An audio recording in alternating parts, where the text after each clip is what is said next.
먼저 간단하게 자기소개 좀 부탁할게요. 네, 안녕하세요. 저는 숭신여자고등학교를 졸업하고 이제 서울교육대학교 입학 예정인 고진이라고 합니다. 안녕하세요. 이렇게 어느 정도 공부를 잘했다 나는 한번 얘기해 주신다면. 근데 사실 저는 공부를 엄청 잘하고 이런 게 아니고 성적이 높다기보다 그냥 면접을 잘 봐서 붙었다고 생각이 드는데요. 그래서 뭐 반에서 1, 2등 정도? 그 뭐 전교 10등 안에 뭐 전교 1등을 해본 적은 전혀 없고요. 그래서 그 정도 했습니다. 그렇게 잘한 편은 아니에요, 사실. 반에서 1, 2등이 잘한 편이 아니라고 지금 생각하는 거죠. 왜냐면 저희 학교에 입학한 사람들은 막 전교 1등 이런 사람들이 너무 많아가지고 그래서 그런 분들에 비하면은 그렇게 잘한 건 아니라고 생각합니다. 반에서 1, 2등 정도밖에 못하기 때문에 공부를 잘한 건 아니에요. 뭐 이런 얘기를 지금 우리가 들었는데 평소에 자기가 주로 사용했었던 공부법이 있을 텐데 그리고 또 자기한테 좀 맞는 공부법도 있잖아요. 그래서 주로 어떤 공부법을 썼고 그런 것들 중에서 유독 이건 또 나한테도 잘 맞고 성취도 좋더라 라고 생각하는 그 공부법을 좀 편안하게 설명을 좀 해주시죠. 저는 암기 과목 공부할 때 이제 억지로 막 외우려고 안 하고 최대한 많이 쓰고 이제 그 내용에 저를 최대한 노출시켜서 이제 자연스럽게 습득하려고 노력을 했어요. 쓴다는 게 뭐 글씨를 쓴다는 네, 겁니다. 글씨로 써가지고 예를 들어서 이제 수업 시간에 선생님이 말씀해 주시는 거, 필기해 주시는 거를 백지 노트에 적고 수업이 끝나고 그거를 이제 교과서에 옮겨 적어요. 그 다음에 교과서에 옮겨 적은 걸 또 이제 예쁘게 정리하는 노트에다가 한 번 더 필기를 하고 시험 기간이 되면 이제 들고 다니면서 볼 수 있게끔 뭐 A4 반절이라든지 아니면 손바닥만한 노트에다가 또 그 내용을 적으면 한 네다섯 번 필기를 하면 이제 어느 정도 무슨 내용이구나 라는 게 자연스럽게 익혀지더라고요. 그리고 이제 뭐 들고 다니면서 계속 버스 이동 시간이나 점심 시간에 계속 읽어보고 뭐 이제 잘 때 그냥 자면은 뭐 다른 사람들 ASMR 이런 거 들을 때 대신에 뭐 암기해야 되는 내용 인강 틀어놓고 그냥 잠들고 뭐 그렇게 노출을 많이 해서 자연스럽게 공부하려고 했던 것 같아요. 인강을 틀어놓고 자연스럽게 노출되면서 잔다. 네, 그래요. 그 잠이 옵니까? 그거 틀어놓. 더 잠이 오나? 졸리니까 무슨 내용이었는지 기억 안 나고 사실. 아까 그 노트 얘기를 하시는데 노트가 좀 있어요. 뭐 가져오신 거 중심으로 좀 설명해 주시죠. 이렇게 보여주시면서. 이거는 3학년 때 이제 정치화법 노트인데요. 이렇게 보면 여기에 이제 교과서에 필기가 되어 있고 노트에 한 번 더 필기를 한 상태예요. 이 똑같은 내용을 이제 이렇게 들고 다니면서 볼 수 있게끔 요만한 크기의 노트에 요약본인가요? 아니면 거의 그대로 써야지나요? 개념이 거의 다 들어가 있기는 해요. 네. 요약은 아니고 거의 한 번 다시 한 번 또 네. 쓴다는 개념이군요. 네, 그런 느낌으로 이렇게 한 네다섯 번 쓰고 요거는 이제 교과서를 가져왔는데 이건 세계사 교과서예요. 이렇게 필기 포스트잇을 이용해서 필기하고 인강에서 추가적으로 학교에서 안 배운 내용 이렇게 작은 글씨로 이렇게 필기를 했고요. 그 다음에 이제 시험 기간에 들고 다닐 뭐 요런 요렇게 해가지고 시험 기간에 들고 다니고 이렇게 공부했습니다. 스스로 정말 여러 번 써보는 어떤 그런 방식이네요. 네. 수시로 이제 대학을 수시로 가셨다고 아까 이제 미리 저하고 얘기 나눌 때 말씀을 주셨는데 그러면 이제 학교 시험이 되게 중요하잖아요. 수시는. 그러면 이제 이런 방식으로 계속 수업 시간에 했던 거 반복하고 또 써보고 또 그걸 가지고 시험을 보고 이 정도면 뭐 학교 수업을 따라가거나 이제 학교 성적을 잘 받는 데는 크게 무리가 없다고 생각하나요? 네, 이렇게 하면은 어느 정도 제가 다 알고 있기 때문에 시험을 푸는데 큰 무리는 없었던 것 같아요. 학교 공부 말고 요즘은 뭐 학원도 다니고 뭐 과외를 받기도 하고 뭐 여러 가지 또 다른 활동들도 많이 하잖아요. 그런 교육은 따로 받거나 그런 거는 없었나요? 학원에 다니면서 수학이랑 영어 같은 경우는 학원에 다니면서 예습을 했고 이제 암기 과목 같은 경우는 제가 혼자서 이렇게 쓰면서 공부를 했습니다. 그래요. 수학, 영어는 뭐 주중에도 계속 다녔을 것 같은데 일주일에 뭐 몇 번 정도나 그래도 학원에 간 거예요? 학교를 끝난 다음에? 학교 끝나고 수학, 영어 합쳐서 3번 정도 갔어요. 왜냐면 너무 많이 가면 제 자습 시간을 뺏겨버리기 때문에 그래서 수학, 영어를 좀 많이는 안 갔어요. 그러니까 5일 중에 3일 정도. 네. 이제 숭신여자고등학교를 이제 졸업했잖아요. 나는 자기 학교 좀 자랑. 친구들이 다 열심히 하는 분위기다 보니까 그 분위기 속에서 나도 열심히 해야지 동기부여 받아서 열심히 하게 됐고 또 자습실이 넓어가지고 책상이 넓어서 공부하기 편했고요.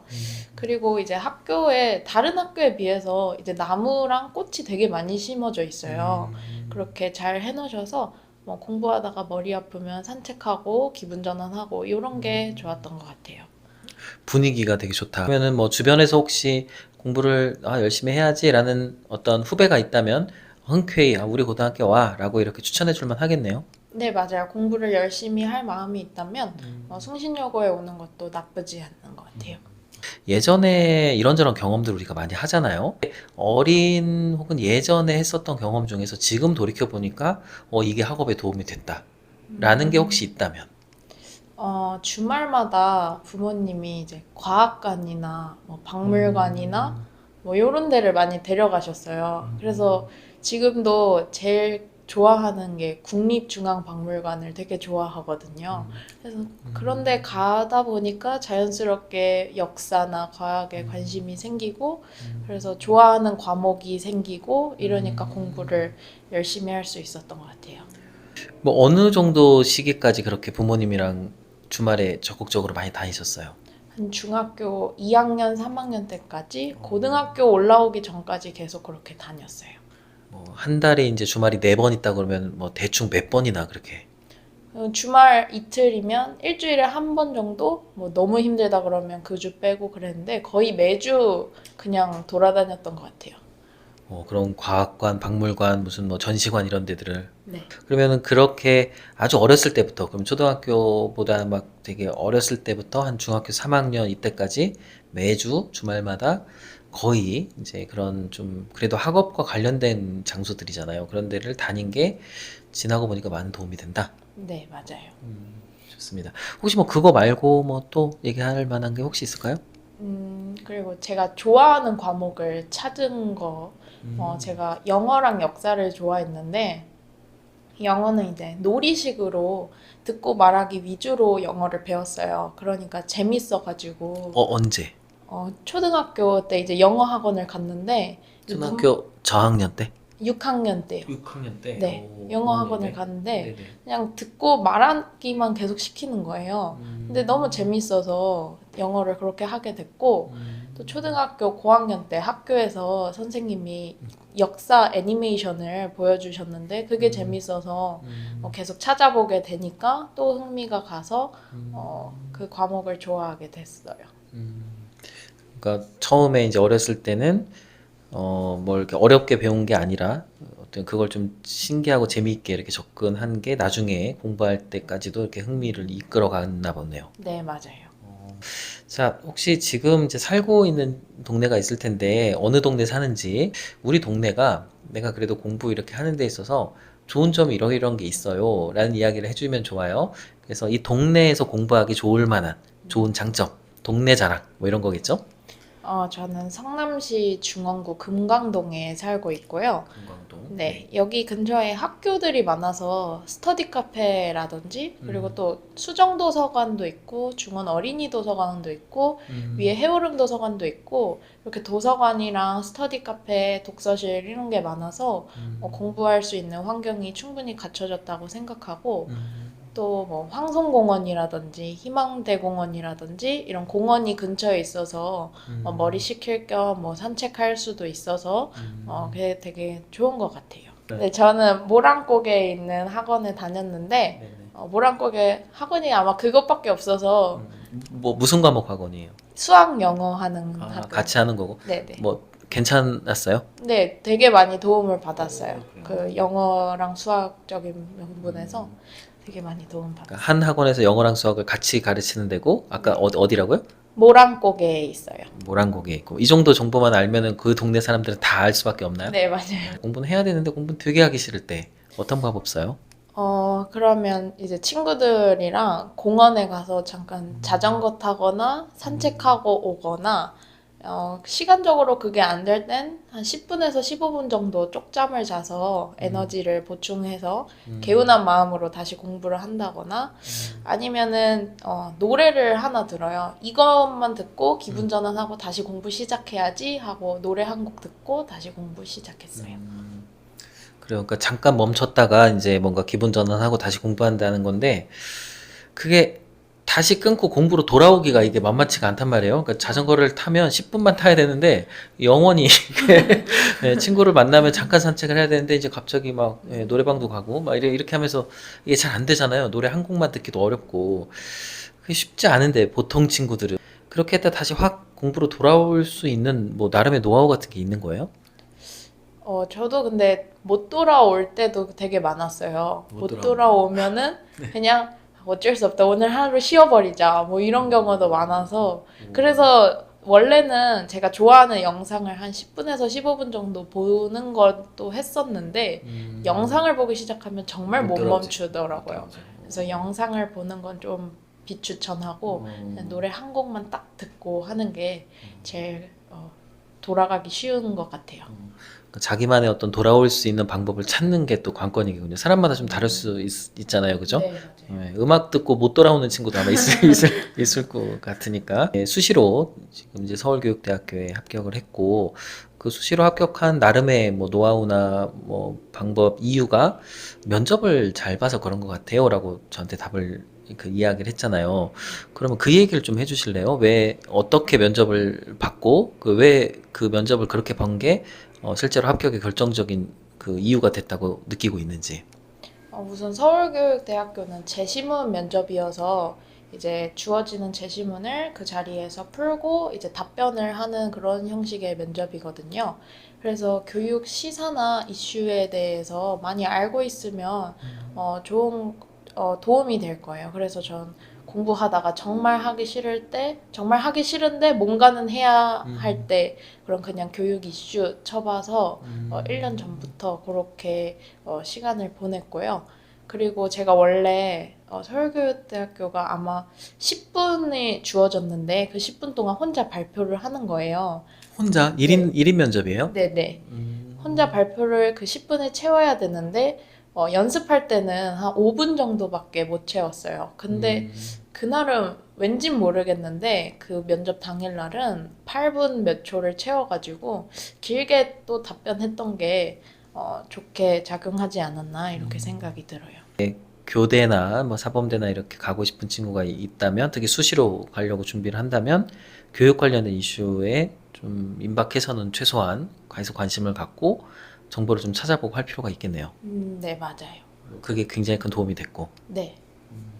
앞으로 뭐 어떤 선생님 혹은 뭐 어떤 삶을 살고 싶으세요? 저는 이제 교실에 이제 다양한 학생들이 모여 있는 거잖아요. 그래서 학생 개개인에게 관심을 주고 또 공부뿐만 아니라도 그 학생이 잘하는 걸 찾아줘서 이제 그거를 하게끔 격려해주는 그런 교사가 되고 싶습니다. 네. 그런 초등학교 선생님. 네. 네. 그냥 마지막 멘트 이렇게 하면서 마무리하면 좋을 것 같아요. 혹시 교사를 꿈꿔서 교대나 사대를 진학하기를 원하는 학생들은 세특을 채울 때 이제 자기만의 교직관을 지금부터 생각하면서 세특을 채우는 게 중요한 것 같아요. 저 같은 경우에는 어떤 걸 키워드로 잡았냐면 다문화라는 걸 키워드로 잡고 이제 학생들이 다른 사람을 차별 없이 대하는 마음을 길러주는 교사가 돼야겠다. 이런 컨셉으로 세특을 채웠거든요. 그러니까 원하시는 분들은 이렇게 자신의 교직관을 지금부터 생각해 보시는 게 세특을 채우고 면접에서도 도움이 될 것 같습니다. 그러면 조금 구체적으로 뭐 그걸 이제 다문화 혹은 뭐 차별 없는 그런 관점을 갖는다라는 거를 기준을 방향을 정했어요. 그러면은 구체적으로 예를 들면 어떤 활동을 조금 더 다른 친구들과 다르게 하게 되나요? 저는 어떤 걸 했냐면 이제 다문화 교육을 체인지 메이커 형식으로 이제 제가 수업을 구성해 봤어요. 그래서 이제 친구들 앞에서 직접 이렇게 고등학교 때? 네, 고등학교 때 시연은 못 해봤는데 제가 이제 수업 계획 짜고 수업 시수, 뭐 평가 계획, 진짜 교사처럼 이런 거 짜보는 활동을 했어요. 고등학교의 어느 시간에 그런 걸 할 수 있어요? 그냥 제가 사회문화 이제 세부 특기사항으로 선생님이 어떤 거 할 거냐 해가지고 주제를 전- 자유롭게 정할 수 있는 어떤 시간에 그런 네. 주제를 정해서 네, 제가 이 주제로 이렇게 하겠습니다 하고 보고서를 냈어요. 그럼 이제 그 관련된 결과물이나 이런 것들이 자연스럽게 선생님이 써주시게 되니까 네, 그 내용이 이제 담기게 되고 또 이제 그런 거를 대입에서도 또 보게 되고 그 일관성 있게 준비해가지고 이제 면접도 보고 하면서 쭉 간다 그런 거죠. 좋습니다. 그냥 개인적으로 궁금해서 그런데 6군데 대학 수시 다 교대로만 넣었다고 아까 그러셨어요. 사전 질문에서. 네. 몇 군데 합격했어요? 3군데 합격했어요. 혹시 어디 합격했어요? 경인, 서울, 광주요. 제주가 떨어졌어요? 네, 떨어졌어요. 제주가 사실은 굉장히 높은 그런 거군요. 네, 그런 거 같아요. 그래요. 또 그런 걸 보면은 사실은 서울 경기가 일반적으로는 더 교대 수준에서 높은 곳으로 알고 있는데 그러면 진짜로 면접이 되게 중요했나 봐요. 네, 그 맞아요. 오히려 또 제주는 또 안 되고 이런 거 보면은 면접 점수가 굉장히 큰 비중이었을 텐데 면접이 되게 중요한가 보다. 네, 저도 그렇게 생각하고 있어요. 알겠습니다. 자, 그러면 제가 질문할 건 다 마무리가 됐고요. 이렇게 인터뷰를 마무리를 하면 될 것 같습니다. 인사하고 마무리할까요? 네. 수고 많으셨어요. 네, 감사합니다. 수고하셨어요.